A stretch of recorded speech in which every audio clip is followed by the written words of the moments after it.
வாழ்க வையகம், வாழ்க வையகம், வாழ்க வளமுடன். குரு வாழ்க, குருவே துணை. இன்றைய சிந்தனை விருந்து. குரு தானாக வருவார். நமக்கெல்லாம் குரு அப்படி தான் கிடச்சிருக்கிறாங்க இல்லையா? குரு தானாக வருவார். அதிலே நமக்கு என்ன இருக்குது? மீனிங் இருக்குது. எப்படி தானாக வருவார் அப்படின்னா, இப்போ ஒரு குழந்தை இருக்குதுன்னு வச்சுக்கோங்களேன். நல்ல ஒரு சேட்டை பண்ணுற குழந்தைன்னு வச்சுக்கோங்க. அப்போ சேட்டை பண்ணிகிட்டே இருக்குது. அது பண்ணுறது தவறுன்னு தெரியாமல், அந்த அறியாமையில் தான் பண்ணிகிட்டே இருக்குது. இது கரெக்டு அப்படின்னு தெரிஞ்சால் அந்த குழந்தை தப்பு பண்ணாதில்ல. அப்போ இது அவங்க பண்ணுறது தான் சரி அப்படின்னு நினைக்கிறதுனால தானே அவங்க தொடர்ந்து பண்ணிகிட்டே இருக்கிறாங்க. அப்போ அப்படி தவறு பண்ணிகிட்டே இருக்குது. ஒரு நாள் அந்த குழந்தைக்கு தான் பண்ணுற தவறு அப்படிங்கிறது தெரிகிறத உணர்த்துறதுக்கு யார் இருக்கா? அம்மா அப்பா சொல்கிறாங்க.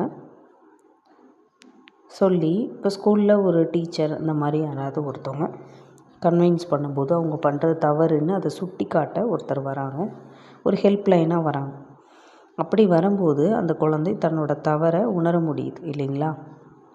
அதே போல் தான் நம்மளும் என்ன பண்ணுறோம் அப்படின்னா, பழக்கப்பதிவுகள் அப்படிங்கிறதுல சிக்கிட்டு நம்மளோட ருட்டீன் லைஃப்பில் இப்போ இதுதான் அப்படின்னு, இப்போ கிச்சனில் உள்ளவங்கள்ட்ட நம்ம கேட்டோன்னு வைங்களேன்.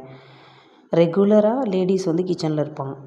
ஸோ கிச்சனில் இருக்கிறவங்கள்ட்ட நம்ம இப்போ கடுகு எதில் இருக்குது, ஜாமான்கள்லாம் கிச்சன் ஜாமான் ஏதாவது கேட்டோம் அப்படின்னா அவங்களுக்கு கரெக்டாக இந்த டப்பாவில் இந்த மூடி போட்ட டப்பா அப்படின்னு சொல்லி கரெக்டாக மென்ஷன் பண்ணி இந்த லைனில், அதாவது இந்த ரோவில் இத்தனாவது பாக்ஸுன்னு சொல்லிடுவாங்க. புதுசாக ஒன்றை கண்டுபிடிக்காமல் நமக்கு தெரியாமல் நம்ம போய் அதை வாட்ச் பண்ணி அதை கவனிக்கும்போது நமக்கு என்ன ஆகும்? புதுசாக கிச்சனுக்குள்ளே போகிறவங்களுக்கு டிலே ஆகும் இல்லைங்களா? அதுதான் பழக்கப்பதிவு. அவங்களுக்கு அது பழகிட்டாங்க. அப்போ அவங்களோட ரொட்டீன் ஒர்க் அதே மாதிரி தான். அது நல்ல விஷயம். ஆனால் அந்த மாதிரி நல்ல விஷயங்களை மட்டும் நம்ம பண்ணினா பரவாயில்ல. நம்ம என்னெல்லாம் பண்ணுறோன்னா, பழக்கப்பதிவுகள் அப்படிங்கிறதுல புலன்கள் வழியாக நிறைய பழக்கப்பதிவுகளை நம்ம அடிக்ட் ஆயிடுறோம். ஸோ இதுதான் நம்ம இப்படி பண்ணால் ரொட்டீனை இதுதான் பண்ணணும், இப்படி தான் செய்யணும். சில விஷயங்களை நம்ம மாற்றம் கொண்டு வரதே கிடையாது. நம்ம செய்கிறது தான் சரி அப்படின்னு சொல்லி அந்த பழக்கப்பதிவுலேயே நம்ம சுற்றிடுறோம். அதனால் நம்ம ஆறறிவு படைத்த மனிதன் அப்படிங்கிறதே சில நேரங்களில் மறந்துடுறோம். ஏன்னா பழக்கப்பதிவுகளில் நம்ம சுற்றிகிட்டே இருக்கும்போது, புலன்வயப்பட்ட நிலை இருக்கும்போது உணர்ச்சி வயப்பட்ட நிலை நமக்கு கண்டிப்பாக அதில் தான் நம்ம இருப்போம். உழண்டுகிட்டே தான் இருப்போம். சிந்திக்கக்கூடிய திறன் நமக்கு இருக்காது. அப்போ நமக்கு அதனால தான் என்ன பண்ணுறோம் அப்படின்னா, உணர்ச்சி வயப்பட்ட நிலை, அறிகுண சீரமைப்பு நமக்கு வராது. அந்த நிலையிலே நம்ம உழண்டுகிட்டே இருப்போம். அப்படி நம்ம சுற்றிகிட்டே இருக்கும்போது நம்மளே அறியாமல் நம்மளுக்கு சில நேரங்களில் என்ன லைஃப் அப்படிங்கிற ஒரு சலிப்பு மாதிரி இருக்கும். அது எப்படின்னா, நம்ம ஏன் வந்தோம், நம்ம எப்படி வந்திருக்கோம், எங்கேருந்து வந்தோம் அப்படிங்கிற ஒரு உணர்வுலாம் இல்லாமல் அந்த பழக்கப்பதிவிலே சுற்றிகிட்டே இருக்கிறது தான் அதோட மெயின் ரீசன். இப்போ இது எல்லாத்தையும் கடந்து வரும். எந்த ஒரு இதுக்குமே எண்டு அப்படிங்கிறது இருக்கும் இல்லைங்களா? இப்போ நம்ம போதும் அப்படின்னு சொல்கிறது, நம்ம சாப்பாடை மட்டும்தான் நம்ம போதும்னு சொல்லுவோம் வாழ்க்கையில். மகிழ்ச்சி சொல்லுவாங்க, அழகாக சொல்லுவாங்க, ஆசை அப்படிங்கிறது உயிர் வாழ்கிறதே ஒரு ஆசை தான். வாழணுங்கிறதுனால தானே பிறவி எடுத்து வந்திருக்கோம், அப்படி தானே?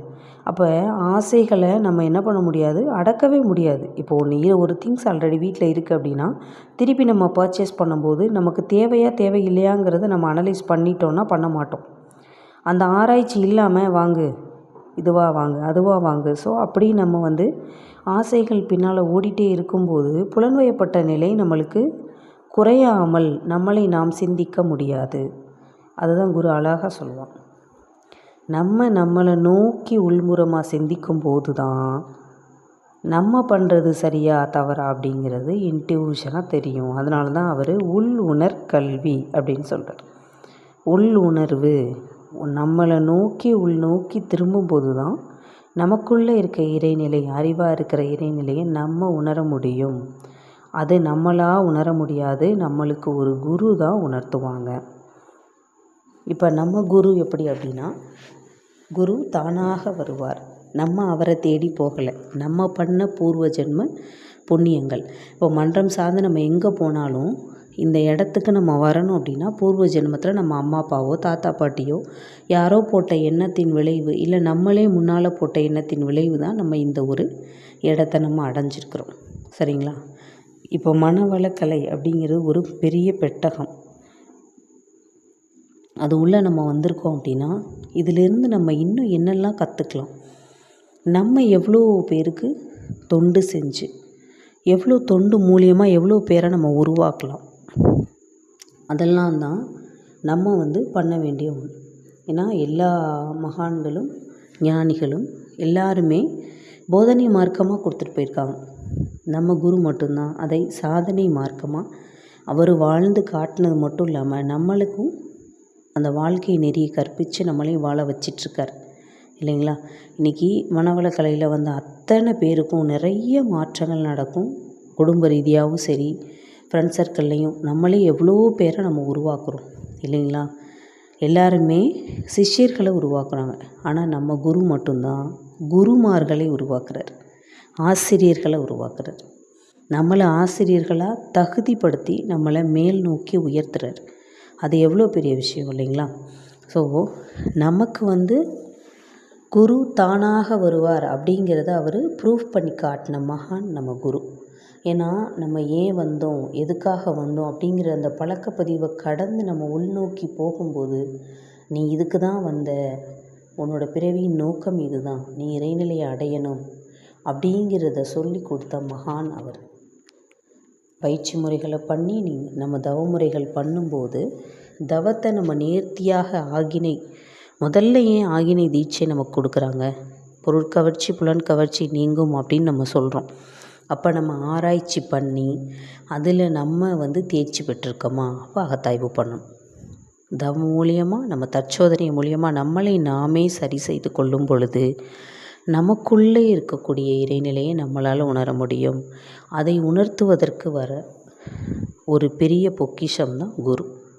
இப்போ நம்ம குரு அப்படி தான் சொல்கிறார், நான் வான்காந்தத்தில் கலந்துருக்கேன், நீ தவம் பண்ணும்போது எப்போ நீ கூப்பிட்றியோ உன்னோட அந்த அலைச்சொல்லில் நான் வரும். அப்படி தானே சொல்கிறாங்க. வான்காந்தத்தில் கலந்து அவர் நம்ம கூட வருவார்.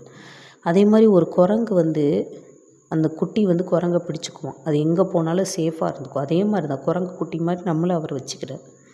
நம்ம அவரை செலக்ட் பண்ணல, அவர் தான் நம்மளை செலக்ட் பண்ணியிருக்கார். ஸோ எவ்வளோ ஒரு பெரிய ஒரு பாக்கியம் நமக்கு கிடச்சிருக்கு.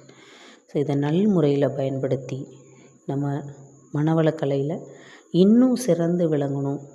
குரு நம்மளுக்கு நல்ல குரு கிடச்சிருக்குறாங்க. அவரோட இதை ஃபாலோ பண்ணி